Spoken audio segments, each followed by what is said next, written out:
नमस्ते। आज मैं आपको निपुण भारत मिशन के बारे में बताऊंगी और इसके अंतर्गत कौन कौन से लक्ष्य हैं, कौन से उद्देश्य हैं, कौन कौन से ट्रैकर हैं, उन ट्रैकर को हमें किस तरह से भरना है, ये सारी जानकारी मैं इस वीडियो के माध्यम से बताऊंगी। तो चलिए शुरुआत करते हैं। सबसे पहले देखते हैं कि निपुण का पूरा नाम क्या है इंग्लिश में और हिंदी में। तो इसे इंग्लिश में national initiative for proficiency in reading with understanding and numeracy कहते हैं, जबकि हिंदी में समझ के साथ पठन एवं संख्यानात्मक ज्ञान में निपुणता पाने के लिए राष्ट्रीय पहल। मैंने इसमें सुंदर दिखने के लिए ये चित्र बनाया है और थोड़ा सा लिखा भी है कि निपुण भारत का सपना, सब बच्चे समझे भाषा और गणना। इसके बाद निपुण भारत मिशन के बारे में थोड़ा सा और भी लिखा है कि इसकी शुरुआत कब की गई थी। तो इसकी शुरुआत 5 जुलाई 2021 को भारत के शिक्षा मंत्री माननीय श्री रमेश पोखरियाल निशंक के द्वारा इसकी शुरुआत की गई थी और यह योजना का उद्देश्य 3 से 9 वर्ष की आयु के बच्चों को सीखने की आवश्यकताओं को पूरा करने के लिए बनाई गई है। इसके बाद देखते हैं कि जो निपुण योजना के माध्यम से सन 2026-2027 तक प्रत्येक बच्चे को तीसरी कक्षा के अंत तक पढ़ने और लिखने एवं बुनियादी अंकगणित को सीखने की क्षमता प्रदान की जाएगी। यानी ये केंद्र सरकार ने इसे 26-27 तक पूरा करने का लक्ष्य बनाया है, जबकि उत्तर प्रदेश में इसे 2025-26 तक पूरा करने का लक्ष्य है, क्योंकि उत्तर प्रदेश में पहले से प्रेरणा योजना चल रही थी, इस वजह से इसको 1 साल पूर्व ही खत्म करने की योजना है। अब आगे देखते हैं। निपुण भारत कार्यक्रम को स्कूली शिक्षा और साक्षरता विभाग के द्वारा 5 चरणों में लागू किया जाएगा। ये 5 चरण कौन कौन से हैं? राष्ट्र, राज्य, जिला, ब्लॉक और स्कूल स्तर। आगे देखते हैं इसमें कौन कौन से लक्ष्य हैं। मैंने भाषा और गणित के अलग अलग लक्ष्य लिखे हैं। सबसे पहले देखते हैं भाषा का। तो भाषा का कक्षा 3 तक आते आते उसे अनुच्छेद को 60 शब्द प्रति मिनट की प्रवाह से पढ़ लेना है और उन अनुच्छेद को पढ़कर 75% प्रश्नों को सही तरीके से हल कर लेने की क्षमता आ जानी चाहिए। इसी तरह गणित में है कि जो कक्षा 3 तक बच्चों को जोड़ 999 तक के और घटाना 3 अंकों के और इनके 75% प्रश्नों को सही हल कर लेने की क्षमता हो जानी चाहिए। और जो गुणा हैं उन्हें 2 से 10 तक संख्याओं से गुणा और उनके गुणनफल 75% प्रश्नों को सही हल कर लेने की क्षमता हो जानी चाहिए। इसके बाद हम समय सारणी भी देखते हैं इसकी। भाषा में पहला कालांश हमें मौखिक भाषा पे कार्य करना है, दूसरे कालांश में डिकोडिंग एवं लेखन कार्य, तीसरा कालांश में पठन कौशल। इसी तरह 1 से 4 दिन दक्षता आधारित शिक्षण पे कार्य करना है, 5वें दिन हमें पुनरावृत्ति करनी है और 6वें दिन आकलन व उपचारात्मक शिक्षण करना है। मतलब 6वें दिन आकलन हमें इसमें करना है और आकलन हमें मैंने सीख लिया से करना है, जो बच्चों की कार्यपुस्तिका में दिया रहेगा। इसके बाद गणित का देखते हैं। पहले कालांश में अवधारणात्मक विवरण पर कार्य करना है, दूसरे कालांश में अभ्यास पत्रकों पर कार्य करना है, तीसरे कालांश में अभ्यास गतिविधियों पर कार्य करना है। 1 से 4 दिन हमें अनुदेशात्मक कार्य, 5वें दिन समेकन व आकलन करना है, 6वें दिन पुनरावृत्ति व उपचारात्मक शिक्षण करना है। यानी भाषा में हमें 6वें दिन आकलन करना है, जबकि हमें गणित में 5वें दिन आकलन करना है। यानी हमें भाषा के 3 पीरियड पढ़ाने हैं और लंच के बाद हमें 3 पीरियड गणित के पढ़ाने हैं। इसके बाद देखते हैं कि शिक्षण उद्देश्य क्या है। तो भाषा में जो लक्षित दक्षताएं हैं उनको प्राप्त करने के लिए 74 शिक्षण उद्देश्य हैं और गणित में ELPS सिद्धांत के अनुसार जो लक्षित दक्षताएं हैं उनको प्राप्त करने के लिए 60 शिक्षण उद्देश्य निर्धारित किए गए हैं। अब देखते हैं कि ट्रैकर कितने प्रकार के हैं। तो ट्रैकर 4 प्रकार के हैं। वार्षिक ट्रैकर, साप्ताहिक आकलन ट्रैकर, शाब्दिक आकलन ट्रैकर और कार्यपुस्तिका ट्रैकर। इसमें से वार्षिक ट्रैकर, साप्ताहिक आकलन ट्रैकर और शाब्दिक आकलन ट्रैकर, ये 3 ट्रैकर हम लोगों को भरने हैं। जबकि जो कार्य पुस्तिका ट्रैकर है ये बच्चों की कार्य पुस्तिका में दिया रहेगा, ये बच्चे भरेंगे। और जो शाब्दिक आकलन ट्रैकर है वो हमें 9वें और 18वें सप्ताह में करना है, और गणित में इसे 11वें और 22वें सप्ताह में करना है। भाषा में ये जो आकलन है वो 1 से 13 दिन तक चलेगा, और गणित में ये आकलन 1 से 10 दिन तक चलेगा।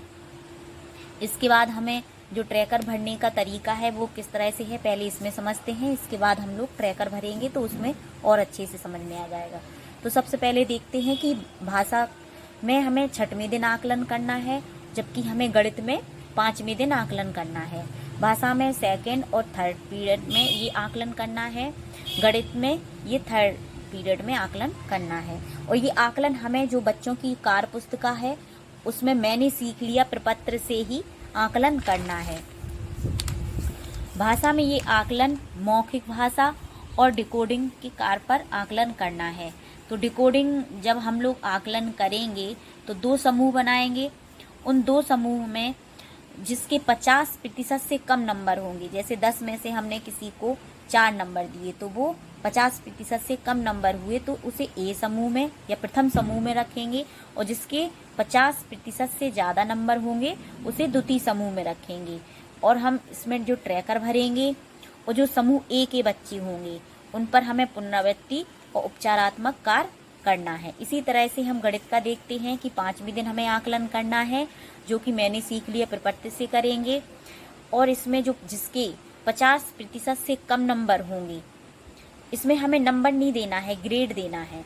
तो जिसके 50% से कम होंगे उनको हम ए ग्रेड देंगे, और जिनके 50% से ज़्यादा नंबर होंगे उनको बी ग्रेड देंगे। और इसी हिसाब से हम ट्रैकर भरेंगे, और जिसके ए ग्रेड वाले को हम उपचारात्मक और पुनरावृत्ति कार्य करेंगे। इसके बाद हम देखते हैं कि हम शाब्दिक आकलन किस तरह से करेंगे। भाषा में अलग, गणित में अलग। जैसे भाषा में हमने पहले ही बताया है कि 9वें और 18वें सप्ताह में इसका आकलन करना है। तो ये आकलन 1 से 13 दिन तक लगातार चलेगा, शाब्दिक आकलन। और इस आकलन को करने के लिए जो बच्चों की कार्य पुस्तिका होगी उसमें शाब्दिक आकलन प्रपत्र दिया रहेगा, हमें उसके आधार पे ही ये आकलन करना है।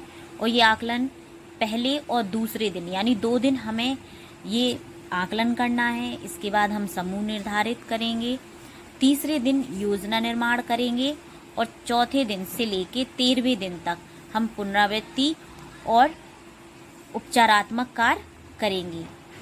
फिर उसके बाद हम टिप्पणी लिखेंगे। इसी तरह से गणित में है कि हम 11वें और 22वें सप्ताह में ये आकलन करना है, और ये आकलन 1 से 10 दिन तक लगातार चलेगा।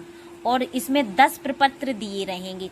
बच्चों की जो कार्य पुस्तिका होगी उसमें शाब्दिक आकलन प्रपत्र 10 दिए रहेंगे। उन 10 को हर दिन भरना है, 1 दिन का 1 प्रपत्र होगा। इसके बाद इसमें भी हमें वही कार्य करना है, ग्रेड देना है। जो 50% से कम नंबर होंगे उनको ए ग्रेड देना है, 50% से ज़्यादा होंगे उन्हें बी ग्रेड देना है। उसी हिसाब से हम ट्रैकर भरेंगे और टिप्पणी लिखेंगे। इसके बाद हम देखते हैं कि हमें ट्रैकर किस तरह से भरनी है। मैंने इसमें भाषा और गणित दोनों का बनाया हुआ है, और ये मैंने 22 सप्ताह का बनाया है, क्योंकि ये कार्य योजना 22 सप्ताह की है और ये कार्य 22 सप्ताह तक चलेगा, इसलिए मैंने भाषा और गणित का 22 सप्ताह का बनाया है। और ये भरने के लिए सबसे पहले जिस सप्ताह का हम कार्य करना शुरू करते हैं, हमें शुरू की डेट और लास्ट डेट दोनों डेट इसमें डालनी है। और जिस दिन अगर शिक्षण कार्य नहीं करते हैं तो हमें उस दिन पर टिक नहीं लगाना है, यानी हम जिस दिन कार्य करेंगे हमें उस दिन का ही लगाना है। तो इस तरह से मैंने बनाया है। इसके बाद आप देखते हैं कि 9वें सप्ताह में हमें शाब्दिक आकलन कर भरना है भाषा का। तो हमने इसमें क्योंकि ये 13 दिन चलेगा तो इसमें 13 बनाए हैं। इसी तरह गणित में देखो, ये 11वां सप्ताह है, जैसे इसमें भरना है 11वें सप्ताह में, तो इसमें मैंने 10 बनाए हैं, क्योंकि ये 10 दिन का कार्य रहेगा इसमें।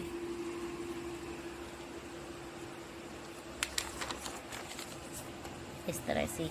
अब देखते हैं साप्ताहिक आकलन ट्रैकर किस तरह से भरना है। इसमें भाषा में मैंने कक्षा 2 के लिए बनाया है। जैसे इसमें भाषा में हमें शुरुआत के 2 सप्ताह कोई आकलन नहीं करना है, इसलिए मैंने दोनों कॉलम छोड़ दिए हैं। फिर इसके बाद तीसरे सप्ताह में देखिए जिसके 50%, जैसे डिकोडिंग में देखो पहले, जिसके 50% से कम नंबर होंगे उसके नंबर लिखनी है।